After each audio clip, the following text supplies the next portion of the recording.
Yeah, so in psychology, you have Maslow's hierarchy of needs. So you have your basic, shelter, water, Oh yeah, it's food.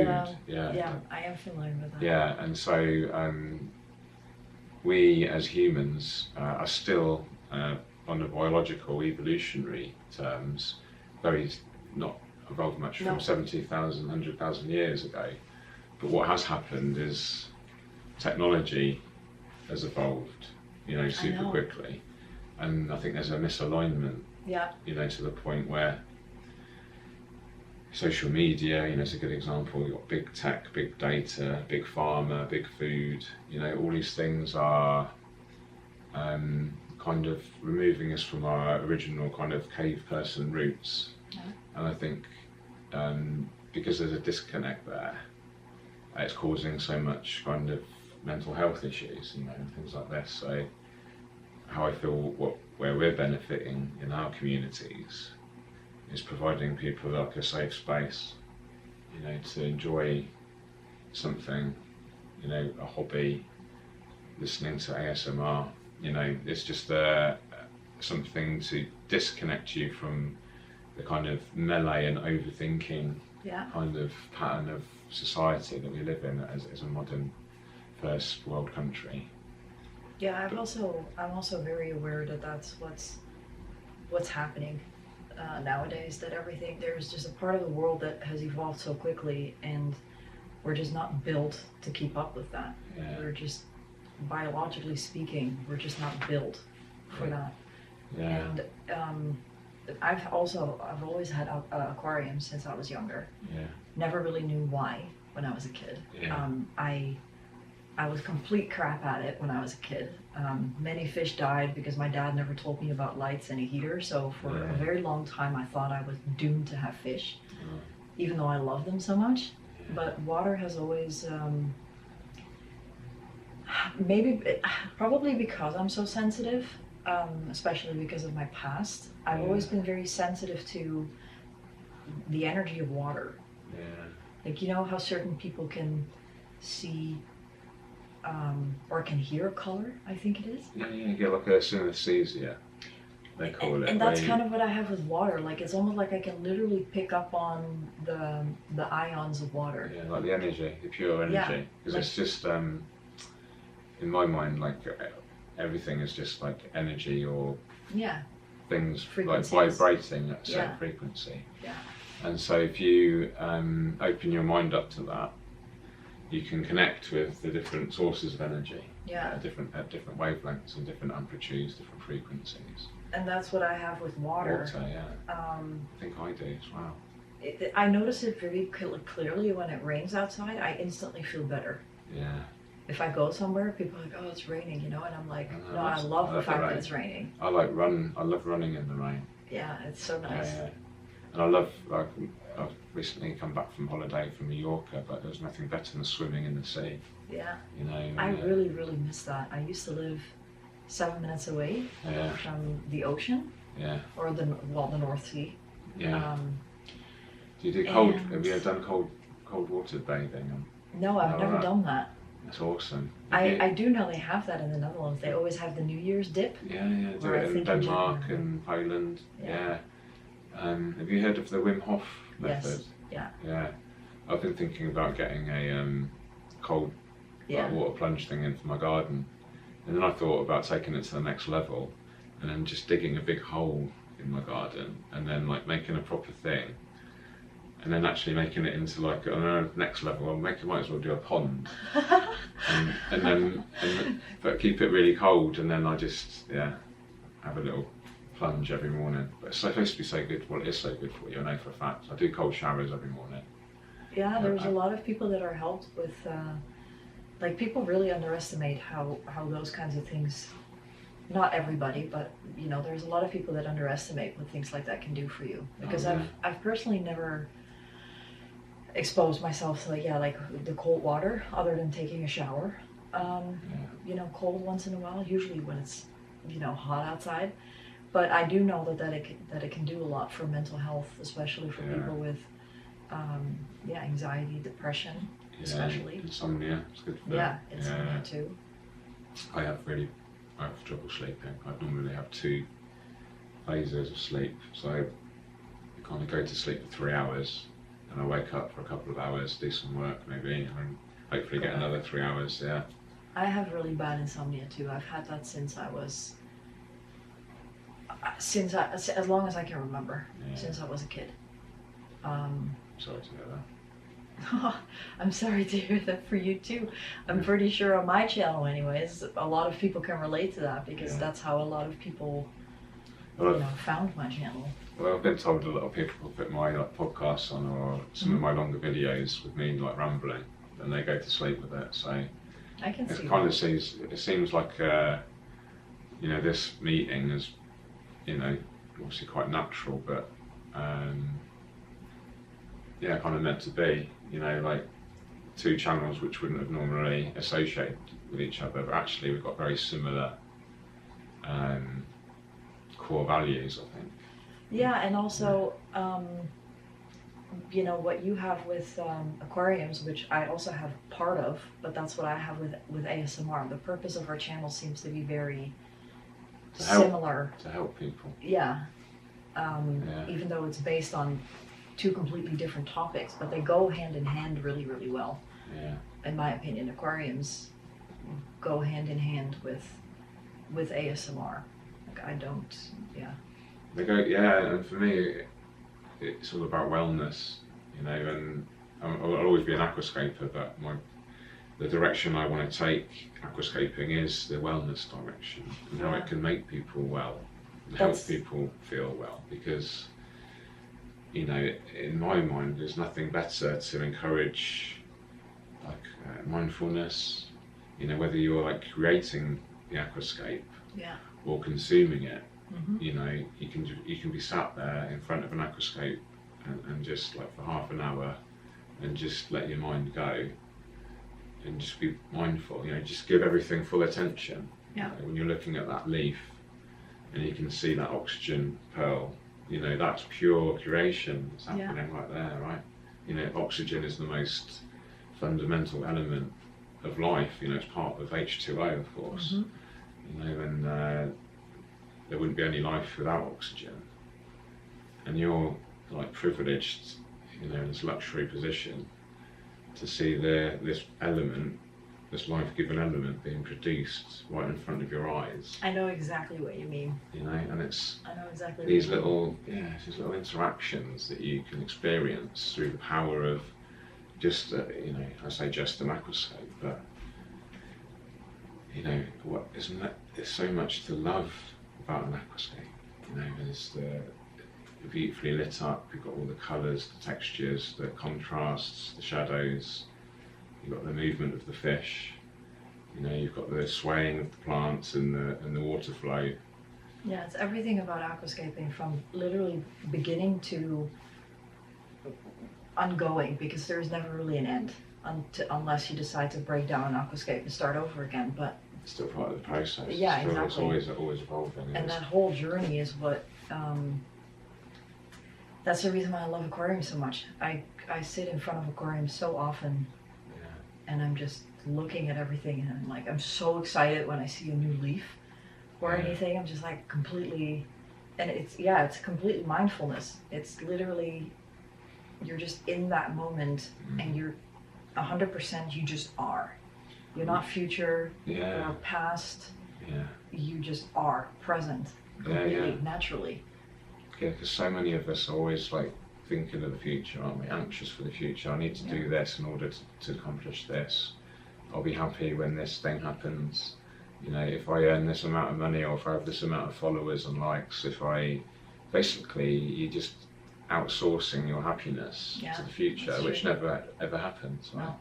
So the only way you can experience true happiness is in the present moment, here and now. And I think aquascaping can really help bring you into that moment.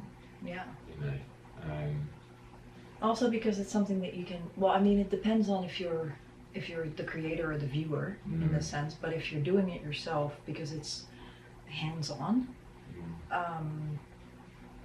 it's because you're doing, it really pulls you back into your body, and it takes you out of your mind. and that's what is so. I actually have another hobby. I draw. Oh wow. Zentangles, very Very detailed. They're basically like the drawings of adult coloring books. Okay. The patterns, but then organic because I don't really use. You've got any examples? So we were talking about how I think we've both kind of created our own career based on like healing ourselves. Really. Yeah, that's what I was saying earlier. That's how I started my channel. I started initially, I thought I was doing it for other people. Yeah. But then later down the road I discovered like, wait, I'm actually doing this more so for myself because of the way how it makes me feel, and it was almost a form of therapy. Yeah. Absolutely, yeah, and you can only kind of give that positive energy back if you do like love yourself and have that self-care. Yeah.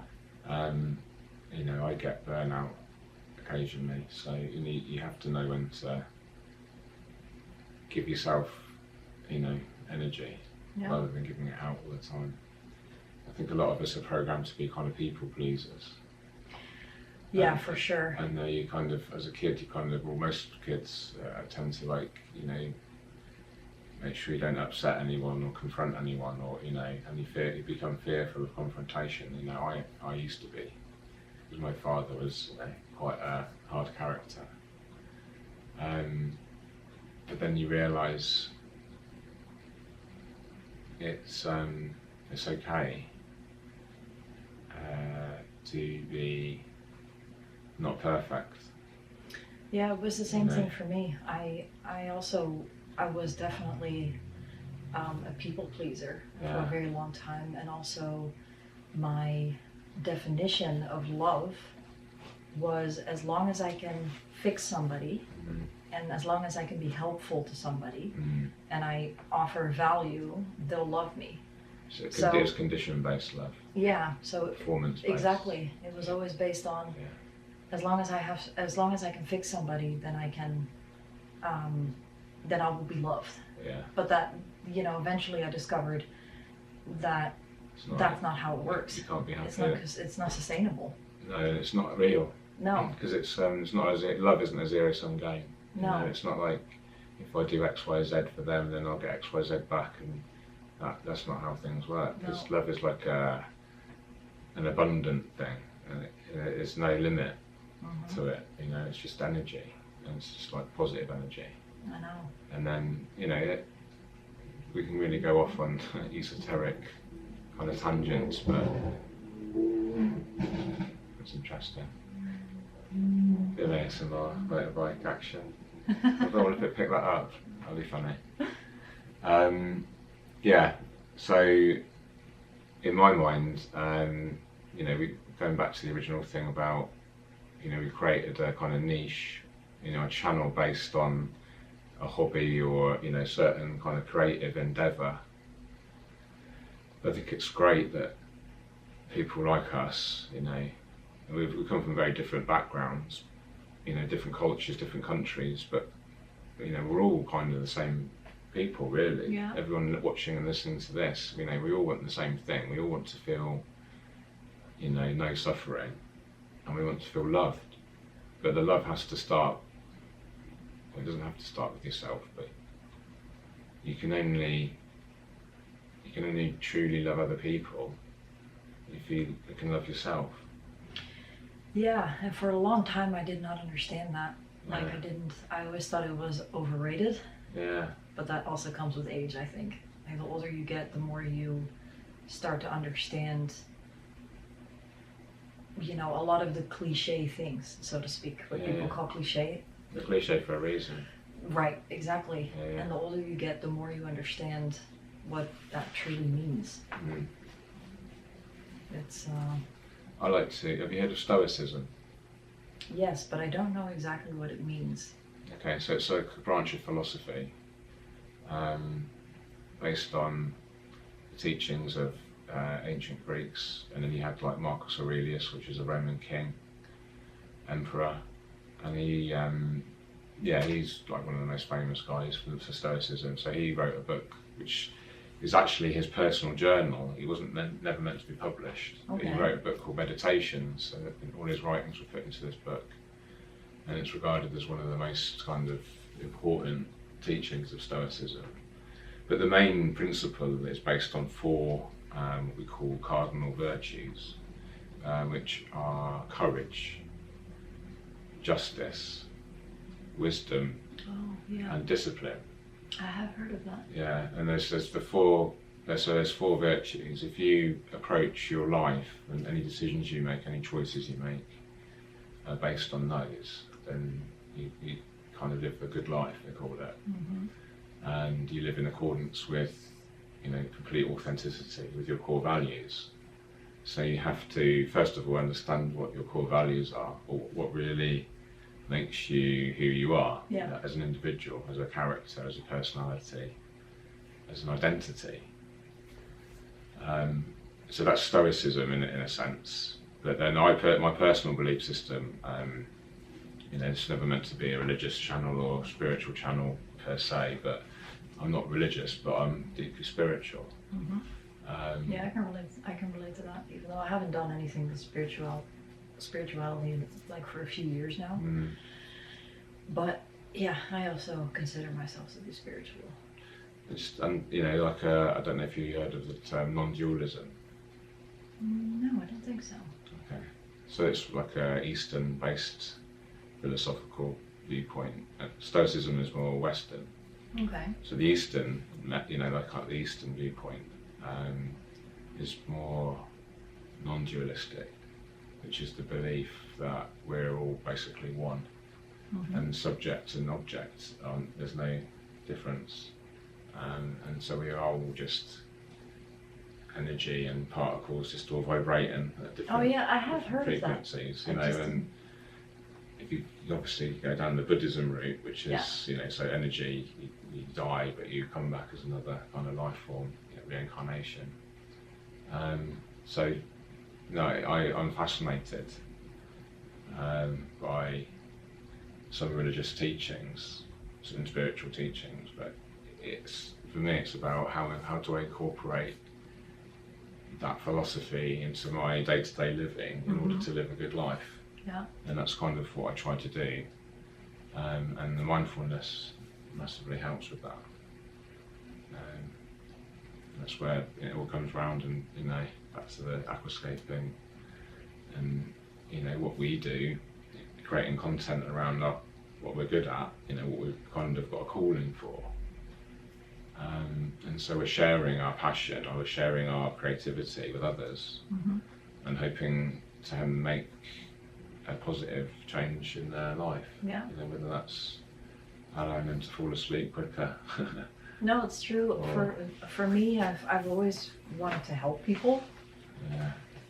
Yeah. So I kind of just walked into ASMR, not knowing that I was going to be helping that many people, because even though I wanted to help people, for me, it always felt like, okay, if there's anyone out there that I can help with what I do, then I'm going to continue doing it. So I do think that ASMR is something that I would like to continue for, I can't say the rest of my life, because I don't know how I feel in 10 years from now. But, in the present moment, I would definitely love to continue doing it. But it also wouldn't surprise me if I were to find another way to still help people, but with a different, how do I say this? Different creativity, different source of creativity, exactly. maybe. Yeah. Yeah, I understand that. Because if I use myself as an example, my aquascaping kind of brand started off with being very much like the nuts and bolts of aquascaping and how to aquascape. I did lots of step-by-step articles, videos, tutorials, and it was like how to aquascape. And I did a book and podcasts, etc. And that's all great. And I think there's so much great information out there now about how to aquascape. But now for me, so the message is, why do we aquascape, and what the benefits of aquascaping are, and how does it make me feel better? How can it make you feel more mindful and take you away from your daily stress? So that's the you know, the kind of flavour of my brand is slowly shifting towards that more wellness, mindfulness aspect, but using aquascaping to get that deeper message across. So that I really enjoy that, and I did. Were you there for my talk at Planted Aquaria? Yeah, and so I tried to drop in, you know, mix in some of the, you know, the usual how-to with the workshop, but also drop in some sort of mindfulness bombs now and again. And that's exactly the reason why it caught my attention. Yeah, when I saw you at the Planted Aquaria, it was just crazy to me, because in my head these two worlds came together, because I had ASMR in the back of my head and the fact that I like aquariums. However, on my channel, usually when I post my aquariums, those are the kinds of videos that people seem to be least interested in. Which makes sense, because I'm not doing a tutorial or anything. It's just more showing people like, okay, this is what this is my aquarium, and my knowledge is my own. So when I talk about it in a way into which not everybody might be able to relate, because my audience aren't aquascapers. So with certain things that I'm saying might not make any sense to my viewers. But for me personally, aquariums and ASMR have always went hand in hand, because it's all about being in that present moment, the same as how my drawings put me in that present moment. They're all different vehicles, but you accomplish the same thing. Yeah, I agree.